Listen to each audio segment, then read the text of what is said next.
ऐसा चाहूं राज में जहां मिले सबन को अन्न, छोट बड़ों सो सम बसे रैदास रहे प्रसन्न। यदि भारत की प्रबुद्ध आवाज नहीं होगी, बहुसंख्यक आबादी का हिस्सा नहीं होगा, तो आप कैसा भारत बनाना चाहते हैं? तो बाबा साहेब डॉक्टर अम्बेडकर हमेशा चाहते थे कि ओबीसी समाज को भी उनका हक मिले। ओबीसी यानी पिछड़े समाज को शामिल करके आप उनको सामाजिक न्याय की धारा से नहीं जोड़ेंगे, तब तक उनका गलत इस्तेमाल होता रहेगा। आज वीपी सिंह को हमारे लोग याद कर रहे हैं, अर्जुन सिंह को कौन याद कर रहा है? हमारे लोग याद करके सामाजिक न्याय के लिए काम करेंगे तो वो अमर हो जाएंगे, उनको हमेशा समाज से रास्तों पर रखेगा।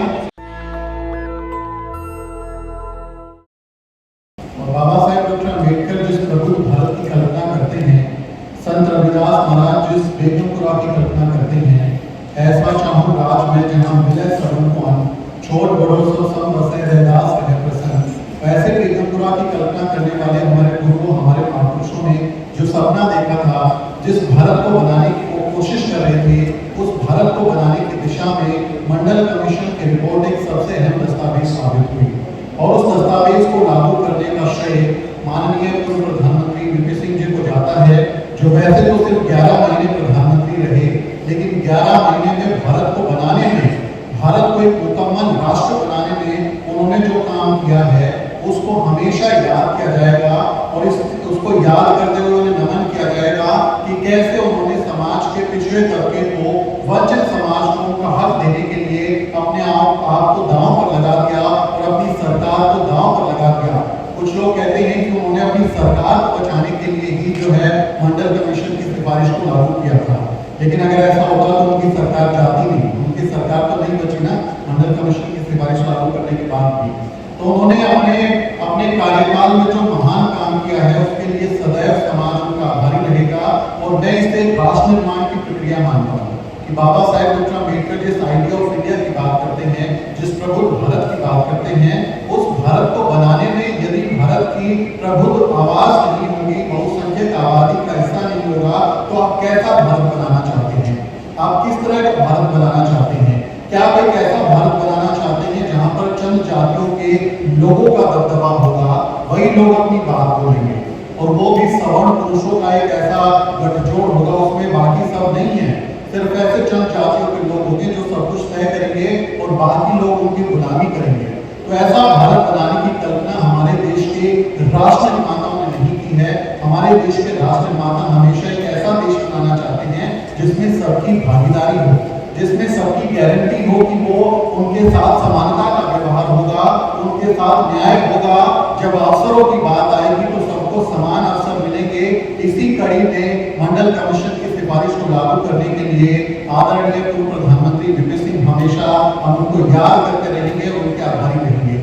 बाबा साहेब डॉक्टर अम्बेडकर ने जब अपना इस्तीफा दिया तो 3 कारणों के गिनाते हैं। एक पहला कारण है कि हिंदू कोड बिल को पास नहीं होने दिया, दूसरा कारण वो गिनाते हैं कि फॉरेन पॉलिसी को लेकर जो नेहरू गवर्नमेंट है उसका एटीट्यूड ठीक नहीं है, और तीसरे कारण में वो ओबीसी को उनका हक अधिकार ना देने, ओबीसी कमीशन और उसकी चीजों को लागू ना करने और ओबीसी को आरक्षण ना देने का कारण गिनाते हैं और अपने पद से इस्तीफा देते हैं। तो बाबा साहेब डॉक्टर अम्बेडकर हमेशा चाहते थे कि ओबीसी समाज को भी उनका हक मिले, और मैं इसे इस नजरिए से भी देखता हूँ, क्योंकि मैं दलित वर्ग से संबंध रखता हूँ, तो मैं इसे इस नजरिए से भी देखता हूँ कि जब तक बहुजन समाज में ओबीसी यानी पिछड़े समाज को शामिल करके आप उनको सामाजिक न्याय की धारा से नहीं जोड़ेंगे, तब तक उनका गलत इस्तेमाल होता रहेगा, तब तक उनकी हकमारी होती रहेगी, और जो दलितों पर उत्पीड़न भी होता है उसके लिए भी उनका दुरुपयोग होता रहेगा। इसलिए जरूरी है कि उन्हें सामाजिक न्याय के विचार से जोड़ा जाए। उनको सोशल जस्टिस के आइडिया के साथ जब आप जोड़ेंगे, जब उनको बीपी मंडल साहब के बारे में बताएंगे, आप उनको हमारे मसीहाओं के बारे में बताएंगे, पेरियार साहब के बारे में बताएंगे, हमारे लोगों के बारे में बताएंगे, तो वो जो है कृष्ण वाले ओबीसी नहीं बनेंगे, वो पेरियार वाले ओबीसी बनेंगे और अपने समाज को समझेंगे और उसके लिए फायदे के लिए काम करेंगे। तो बहुत जरूरी है कि राष्ट्र निर्माण की प्रक्रिया में सबको शामिल किया जाए। और यहाँ मैं ये बात भी कहना चाहता हूँ कि जो सवर्ण समाज की लीडरशिप है, जो अपने आप को ऊंची जाति का मानता है और कहता है कि हम ऊंची जाति के लोग हैं, ये आपके लिए बीपी मंडल साहब और जो हमारे वीपी सिंह साहब हैं और अर्जुन सिंह जो हैं, ये उदाहरण है आपके लिए कि किसी व्यक्ति ने अगर दलित बहुजन समाज के लिए एक काम इतिहास में किया है तो हमारा समाज उन्हें अपने सिर पर बिठाता है, उनको इतनी इज्जत देता है, उनके लिए सम्मान से इतना उनको आदर सम्मान देता है, उनको याद करता है। आज वीपी सिंह को कौन याद कर रहा है? आज वीपी सिंह को हमारे लोग याद कर रहे हैं। अर्जुन सिंह को कौन याद कर रहा है? हमारे लोग याद करते हैं। इसलिए सवर्ण समाज को ये उदाहरण देखना चाहिए कि यदि वो बेहतर काम करेंगे दलित बहुजन समाज के लिए, सामाजिक न्याय के लिए काम करेंगे तो वो अमर हो जाएंगे। उनको हमेशा समाज से रातों को रखेगा और उनको हमेशा सराहेगा कि उन्होंने न्याय का साथ दिया, उन्होंने सामाजिक न्याय का साथ दिया, उन्होंने सच का साथ दिया, उन्होंने वंचित दलित समाज के साथ जो अपमानी हो रही थी उसके खिलाफ काम किया और लोगों को उनका हक दिलाया। इसलिए आपके पास एक मौका है,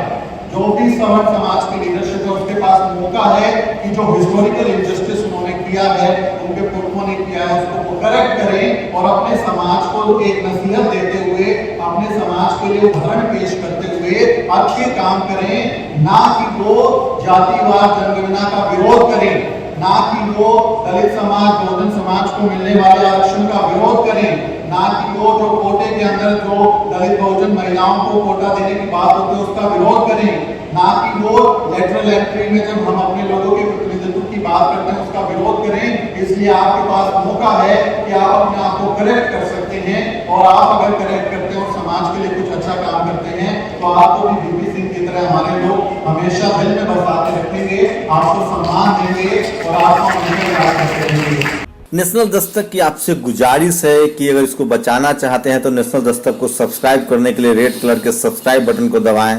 फिर बेल आइकन की घंटी दबाएं। नेशनल दस्तक को बचाने के लिए बहुत ज़रूरी है कि हर खबर को शेयर करें, लाइक करें, कमेंट जरूर करें।